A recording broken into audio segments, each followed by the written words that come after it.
Buenos días, queridos hermanos y hermanas. La palabra de hoy es de Isaías 66, versículo 22. Como los cielos nuevos y la nueva tierra que yo hago permanecerán delante de mí, dice el Señor, así permanecerá vuestra descendencia y vuestro nombre. Y la escritura de hoy es de Juan 1, versículo 49.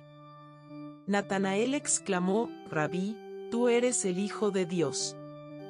Tú eres el Rey de Israel. Que tengan un día bendecido.